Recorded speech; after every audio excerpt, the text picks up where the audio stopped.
प्रिय छात्रों, dear student, आज का टाइटल है pharmaceutical chemistry and objectives and scope. तो today we are discussing about the objective and scope of the pharmaceutical chemistry. Chapter 1 lecture 2, D pharma first year, आपका अपना doctor Sunil. तो आज हम जो मेन टारगेट है हमारा, क्या पढ़ना है कि क्या इसके स्कोप है और क्या इसके ऑब्जेक्टिव्स है फार्मास्यूटिकल केमिस्ट्री के। क्योंकि मेन हमको ये जब तक क्लियर नहीं होता है कि इसका ऑब्जेक्टिव क्या है और इसका स्कोप क्या है, तब तक हम फार्मास्यूटिकल केमिस्ट्री को आगे किस बेसिस पे पढ़ेंगे। डीपली भी अगर पढ़ना है तो हमको पहले ही क्लियर होना चाहिए कि क्यों जरूरी है। Why pharmaceutical chemistry, why it is needed for, why it is needed for the drugs. ठीक है ना, क्यों जरूरी है। तो ये पढ़ना बहुत जरूरी है। उसके बेसिस पे आपको डीप नॉलेज मिलेगा जो आप ऑलरेडी रीड आउट करेंगे, और आगे हम इस लेक्चर्स में और उसको समझेंगे कि क्या है फार्मास्यूटिकल केमिस्ट्री, क्यों इतना इंपॉर्टेंट है ना। ये सब चीज हमें आगे हम जरूर देखेंगे। तो now let start the scope and objectives of the pharmaceutical chemistry. Objective and scope of the pharmaceutical chemistry. Last lecture में हमने फार्मास्यूटिकल केमिस्ट्री के बारे में जाना था, इंट्रोडक्शन ऑफ फार्मास्यूटिकल केमिस्ट्री, जिनमें हमने जाना था कि फार्मास्यूटिकल क्या होता है, केमिस्ट्री क्या होती है, और फार्मास्यूटिकल और केमिस्ट्री की एग्जैक्टली है क्या चीज। हमने ये दोनों चीज, हम तीन पॉइंट पे हमने डिस्कस किया था लास्ट टाइम, और उनका डिफरेंस भी देखे थे, फार्मास्यूटिकल और फार्मास्यूटिकल केमिस्ट्री में क्या डिफरेंसेस हैं। ठीक है, ये सब चीज हमने लास्ट लेक्चर में पूरी इंफॉर्मेशन हमने आपको दी थी।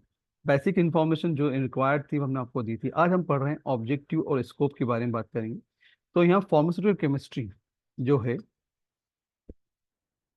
इज अ स्पेशलाइज्ड ब्रांच होता है। इसका केमिस्ट्री की एक स्पेशलाइज्ड ब्रांच है।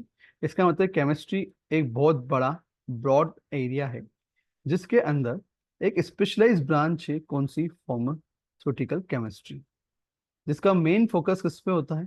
ड्रग पर, ड्रग के डिजाइनिंग पर, उसके डेवलपमेंट पर, और उसके एनालिसिस पे होता है। यहाँ पर हम उसके ऑब्जेक्टिव और स्कोप के बारे में जानेंगे, जो कि जनरली देखा जाए तो कॉमन है। ऑब्जेक्टिव और स्कोप दोनों के दोनों क्या होंगे? कॉमन ऑब्जेक्टिव्स होंगे और कॉमन उसके क्या होंगे? स्कोप्स होंगे। उन पॉइंटों को हम यहाँ पे डिस्कस करेंगे। The primary objective and scope are included are here. Now first point है ड्रग डिस्कवरी एंड डेवलपमेंट, क्योंकि इंपॉर्टेंट पॉइंट तो यही है कि ड्रग को किस तरह से डिस्कवर किया जाए, और मतलब कैसे आइडेंटिफाई किया जाए और उसको डेवलप करना है। तो first identify the new drug candidate. सबसे पहले हमको आइडेंटिफाई करना पड़ेगा न्यू ड्रग कैंडिडेट को। फिर उसके उसकी जो ड्रग, अगर आपको मालूम पड़ जाता है कि भैया ये न्यू ड्रग है, उस उसको डिजाइनिंग करना, उसके स्ट्रक्चर को, और फिर उसको टेस्टिंग को सिंथेसाइज करना होता है यहाँ पर।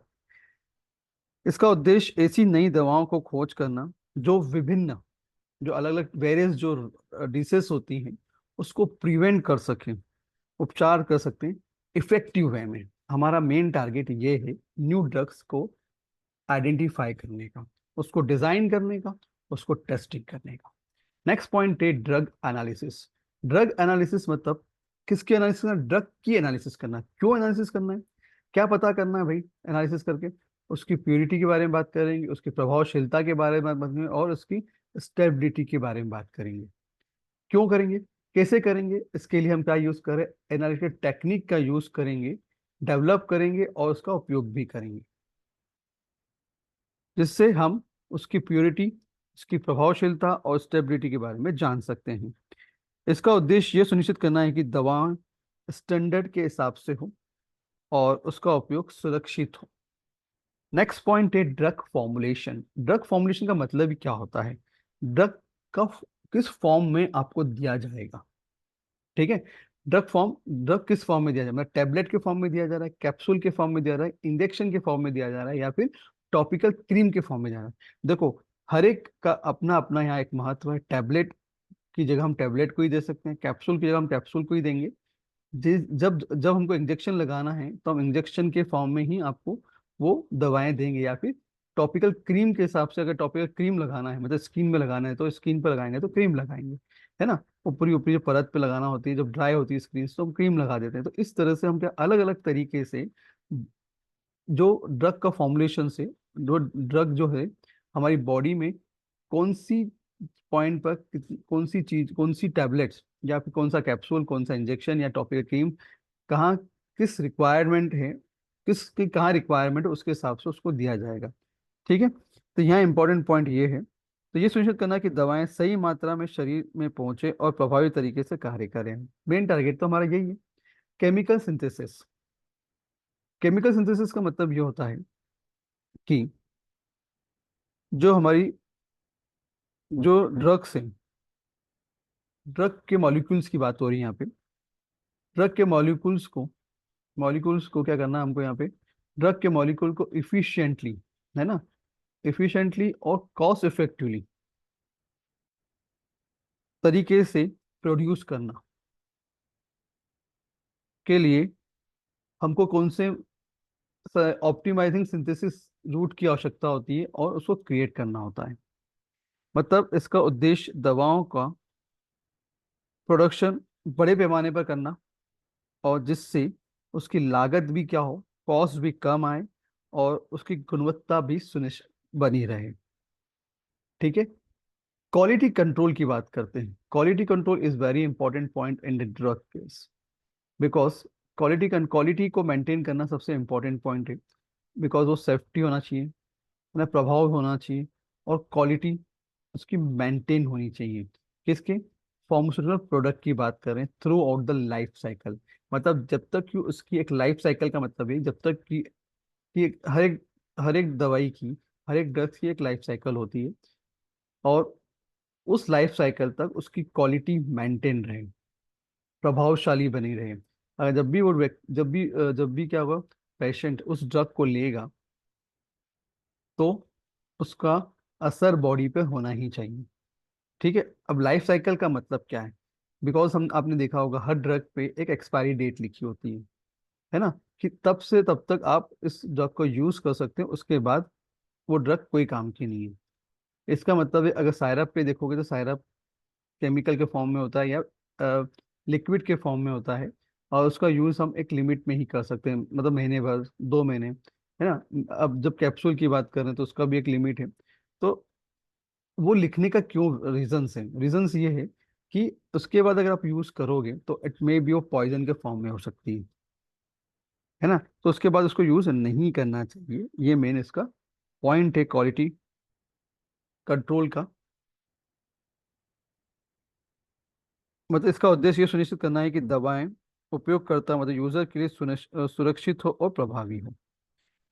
दवा ड्रग मेटाबॉलिक्स, मेटाबॉलिज्म्स एंड फार्माकोनाइटिक्स, ये क्या होता है, हम इसकी बात कर रहे हैं। यहाँ पे हम स्टडी करेंगे हाउ ड्रग्स आर एब्जॉर्ब, कैसे ड्रग एब्जॉर्ब होगा, डिस्ट्रीब्यूट होगा, मेटाबोलाइज्ड होगा मतलब डाइजेस्ट किया जाएगा, और एग्जर्ट होगा इन द बॉडी के अंदर। इसका मतलब है जब भी कोई ड्रग्स हमारी बॉडी के अंदर होता है, जाएगा, जाने के बाद किस तरह से उसको एब्जॉर्ब हो किया जाएगा, किस तरह से उसको डिस्ट्रीब्यूट होता है, मतलब बॉडी सिंपल सी बात है, किस तरह से डाइजेस्ट करती है, किस तरह से उसकी बॉडी एग्जर्ट करती है। ये सब चीज के बारे में हम यहाँ पे पढ़ेंगे। इसका उद्देश्य दवाओं को उचित खुराक और वितरण प्रणाली को सुनिश्चित करना होता है। नेक्स्ट पॉइंट है मेडिकल केमिस्ट्री। मेडिकल केमिस्ट्री के अंदर हम दवाओं के डिजाइन और डेवलपमेंट के लिए जो केमिस्ट्री के सिद्धांत हैं, जो प्रिंसिपल है, उसको अप्लाई करेंगे, ताकि दवाओं को डिजायर्ड गुण जो होते हैं, डिजायर्ड गुण बना रहे, हो सके बना रहे। इसका उद्देश्य अधिक प्रभावी और कम दुष्प्रभाव वाली दवाओं का निर्माण करना होता है। समझ में आया ना? इसका मेन पॉइंट यही था मेडिकल केमिस्ट्री का। Next and very last important point है, लास्ट इंपॉर्टेंट पॉइंट क्या है यहाँ पे, रेगुलेटरी अफेयर्स क्या होता है। दवा जो है, ड्रग्स, मतलब उसका डेवलपमेंट, प्रोडक्शंस, मार्केटिंग के लिए एक रेगुलेटरी रिक्वायरमेंट के अनुपालन, मतलब यूं बोल सकते हैं कंप्लाइंस, जो लिखा ना, कंप्लाइंस को सुनिश्चित करना होता है। ये सुनिश्चित करता है कि दवाओं को कानूनी स्टैंडर्ड मतलब लॉ स्टैंडर्ड और नियमों के अनुसार डेवलप किया जाए और उसको मार्केटिंग की जाए। ये मेन इंपॉर्टेंट पॉइंट है। Pharmaceutical play crucial role in the advancement of medicine by contributing to the discovering करना, है ना, मेन क्या है, डिस्कवर करना, डेवलपमेंट करना न्यू ड्रग्स को जिसको ट्रीट कर सके वेरियस डिसीज को और इम्प्रूव कर सके पब्लिक हेल्थ को। हमारा टारगेट तो यही है, मतलब ये मेन ऑब्जेक्टिव था और यही मेरा क्या है, उसका मेन स्कोप भी है। किसका, फार्मास्यूटिकल केमिस्ट्री का मेन ऑब्जेक्टिव और मेन स्कोप यही है। This are called common scope and common objectives. Thank you very much.